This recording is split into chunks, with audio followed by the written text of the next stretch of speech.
कि कुछ भी राजनीति के माध्यम से बदलने वाला नहीं है। ये ऐसे ही चलेगा,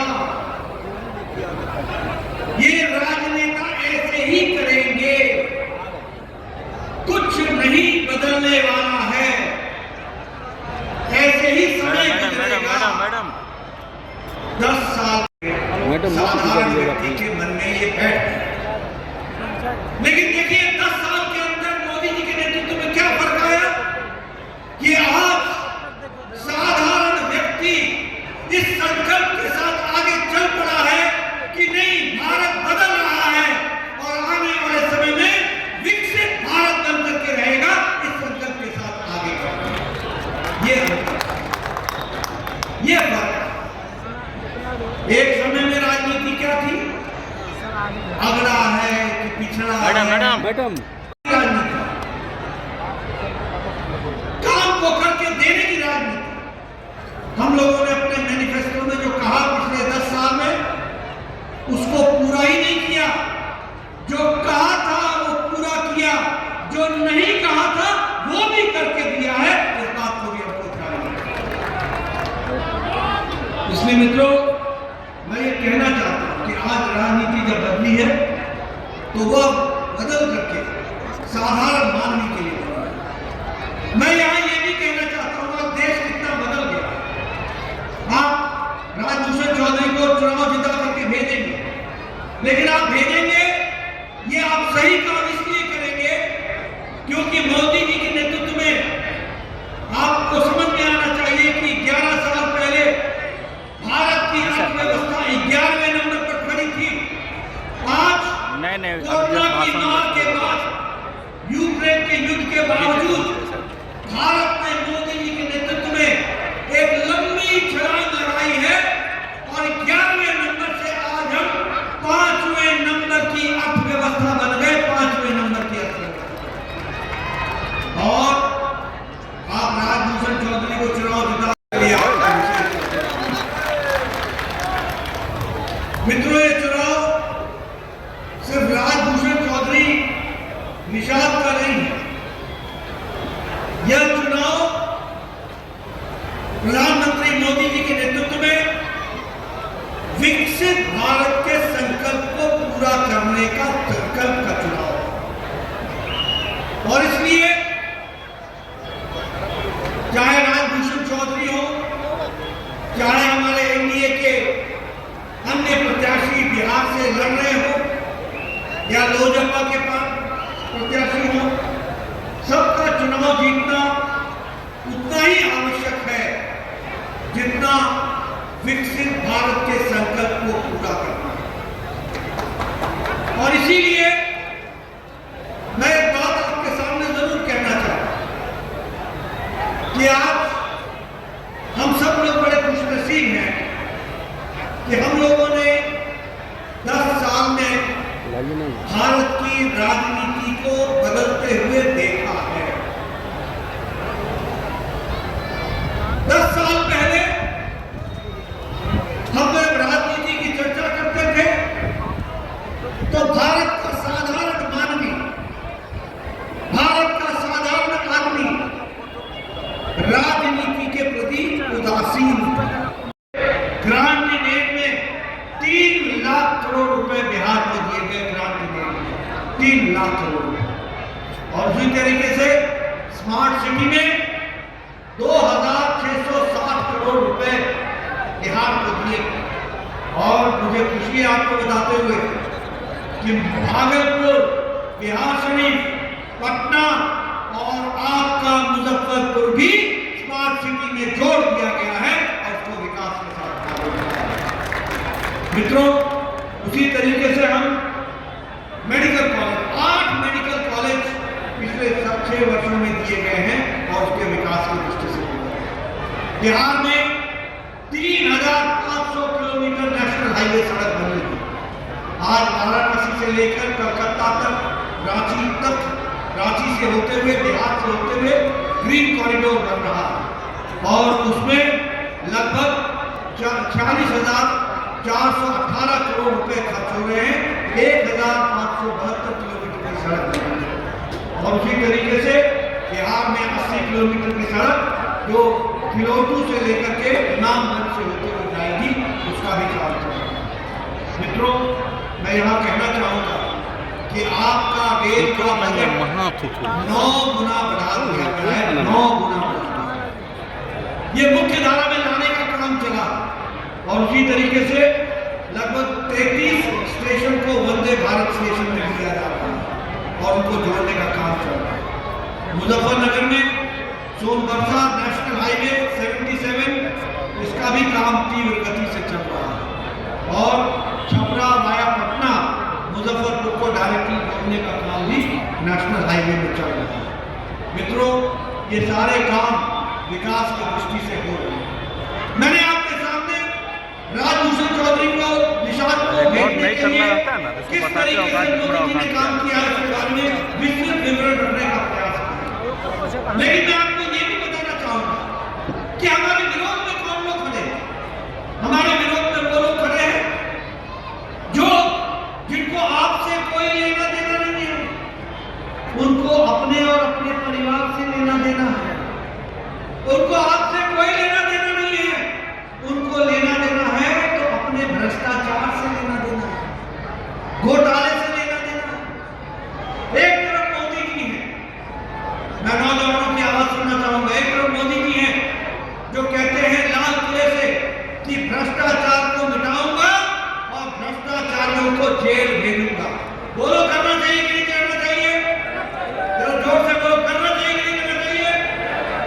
भ्रष्टाचार को मिटाएंगे और दूसरी तरफ ये घमंडिया गठबंधन, ये इंडी अलायंस, ये भ्रष्टाचारियों को बचाने का जवाब रहा है। ये भ्रष्टाचारियों को बचाने में लगे हुए हैं, हर भ्रष्टाचारी को बचा रहे। और दूसरा परिवारवाद, एक तरफ मोदी जी हैं, साधारण परिवार से आते हैं, ये सब हमारे बैठे हुए लोग साधारण परिवार से आए हैं, और दूसरी तरफ वो पार्टियां हैं जो परिवार चलाती हैं, परिवार चलाती हैं। मैं दोनों की तस्वीर आपके सामने रखना चाहता हूं और इसलिए रखना चाहता हूं कि बिहार का नौजवान बड़ा विवेकशील है, बातों को गहराई से समझता है। मैं परिवार की पार्टियां गिनाऊं तो आपको जम्मू कश्मीर से शुरू करता हूं। उमर अब्दुल्ला, फारूक अब्दुल्ला परिवार की पार्टी है कि नहीं है? आप बताइए। मुफ्ती मोहम्मद महबूबा मुफ्ती परिवार की पार्टी है कि नहीं है? बादल परिवार परिवार की पार्टी है कि नहीं है? चौटाला परिवार की पार्टी है कि नहीं है? मुलायम अखिलेश विप्लव परिवार की पार्टी है कि नहीं है? लालू, राबड़ी, तेजस्वी, तेज प्रताप परिवार की पार्टी है कि नहीं है? आप बताइए। ममता, अभिषेक परिवार की पार्टी है कि नहीं है? आप बताइए। कविता, केसीआर, केटीआर परिवार की पार्टी है कि नहीं है? आप बताइए। करुणानिधि, उदयनिधि स्टालिन परिवार की पार्टी है कि नहीं है? आप बताइए। शरद पवार, सुप्रिया सुले परिवार की पार्टी है कि नहीं है? आप बताइए। उद्धव ठाकरे, आदित्य ठाकरे परिवार की पार्टी है कि नहीं है? आप बताइए। सोनिया गांधी, राहुल गांधी, प्रियंका गांधी परिवार की पार्टी है कि नहीं है? ये सब परिवार की पार्टियां हैं। इनको आपसे कोई लेना देना नहीं है, बाकी सब झुंझुना बजाओ, परिवार चलाओ। और दूसरा, ये सभी भ्रष्टाचारी पार्टियां हैं, सभी भ्रष्टाचारी।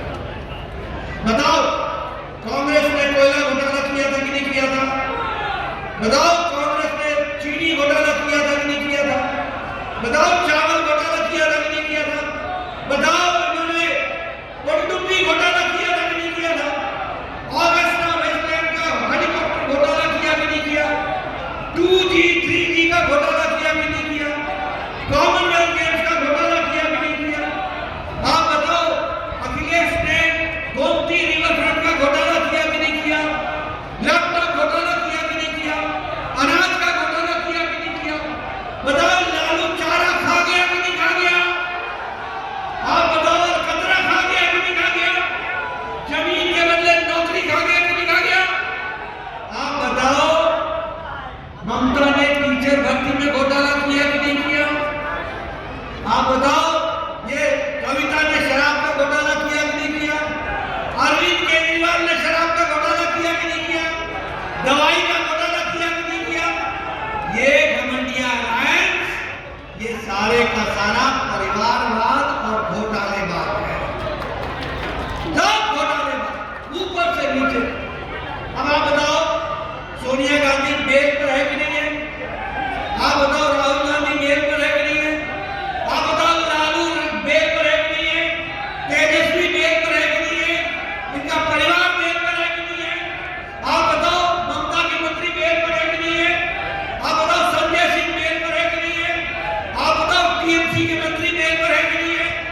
डीएमके के मंत्री बेल पर है कि नहीं है?